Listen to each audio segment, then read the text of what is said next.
At World in Conversation, we're using technology to bring people together from different areas of the world to have facilitated dialogues with one another, where in the process they can meet, build relationships, and ultimately build a kind of trust between cultures that are very different from one another and never have the opportunity otherwise to interact. I think being a civilian in a war field, it's like being unprotected and unprepared. And under the mercy of the man who is in, or the woman who is in the tank, or control the drone in the air. For me, I didn't know that I will live after these days, or I will be killed. The program is an opportunity for us to broaden their understanding, other people's cultures, and just that the human side of it needs to be considered as a leader. You were talking about feeling like you're under the mercy of the person in the tank or flying it in an F-16, and I just wanted to turn that back to you all, because in the future, the person that a civilian would be at the mercy of, so to speak, could be you. So I just wondered if you could respond to that in some way, or what is your response to that? It's hard sometimes to remember that there's a human being behind that piece of equipment, or there's a human being behind that wall that you're shooting at, and so that kind of puts a different perspective on it. This is actually a high potential tool because it provides relationship, it's conversation, and the level of understanding that we want to achieve, the highest one actually, you can only achieve it by interacting directly with the people. If you are able to talk to the people, you will avoid, or at least reduce, the amount of mistakes you will be doing in the first contacts you have when you are deployed.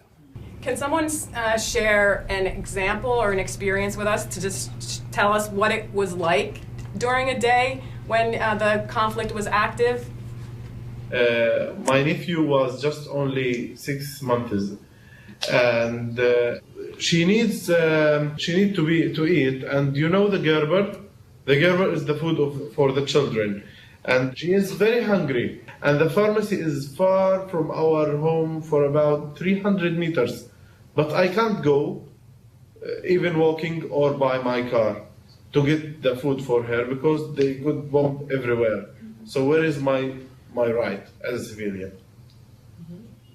To see the facial expressions, to hear the inflection in their voice, and to have that one-on-one dialogue is a significantly stronger impact than what you gain from a lecture hall or reading it in a text.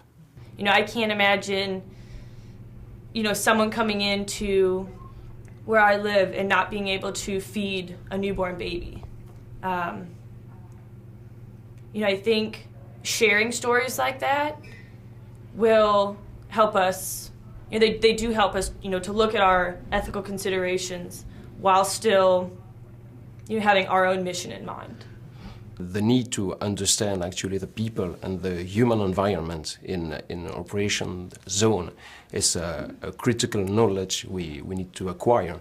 And so this project is really important for NATO and for the nation. I think that all what we need is just a good conversation between the soldiers and between the civilians.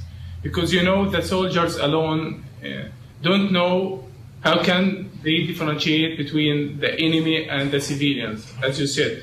Because you need a help from the civilians. You have to listen from them, where is the enemy, or who is the enemy, just so that you can help the civilians to live in peace.